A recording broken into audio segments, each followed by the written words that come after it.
So since the promise is a promise, what could it do? And the daughter was really unhappy to see how can I live, with like a monster, like him, old man. And he was worried. Her mother also was worried about it. Her father, multimillionaire, is also worried. But promise is a promise.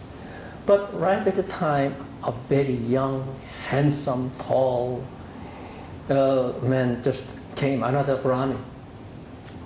Very young man. And then he said also he will participate in the debate. And then he beat everyone, including this ill-fated old man too. So the young girl daughter was very happy now, and the whole family was very happy. However, the old man was very, very unhappy.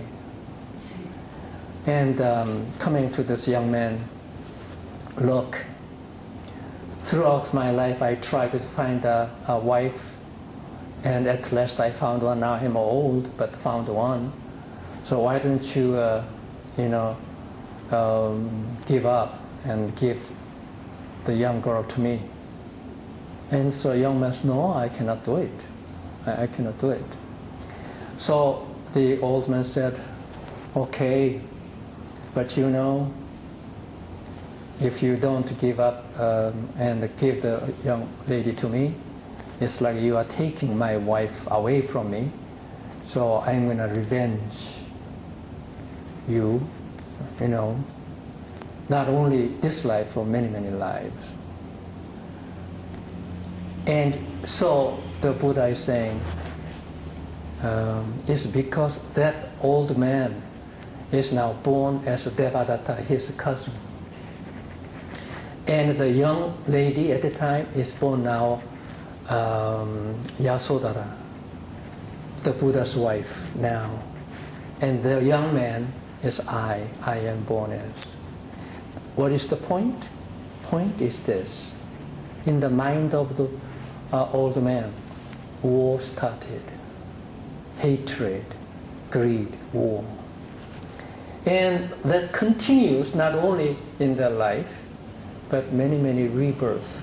The war continues. The grudge, because he had the grudge against the Buddha, the young man. So, in your mind, if there's a grudge, resentment, that is the enemy. And eventually that will hurt yourself. So, how can you drive that enemy away? Enlightenment to your own Buddha nature, called the prajna wisdom. Remember, the prajna wisdom is the mind of the Buddha who sees the ultimate reality of the universe all the time. And what was that? Eventually, emptiness. This emptiness is a really sharp blade. The wisdom of emptiness, like a blade, it cuts off almost anything, especially when you are suffering from agony, paranoia, depressions, grudge, and so on. That wisdom, sharp blade of the wisdom will cut off very easily and protect you from all kinds of sufferings. Eventual downfall with depressions and paranoia and so on. So in WonBuddhism, very short passage in the scriptures of WonBuddhism, practice of Ironsang, in my translation there, you have to be enlightened to the truth of the circle, which is the Buddha's Dharmakaya, and also prajna wisdom. And with that one, you must know what it is. The prajna wisdom is, and also you should be able to grow it and use it in daily life. That is the heart of one Buddhist practice, and also the way of conquering all those enemies in your mind.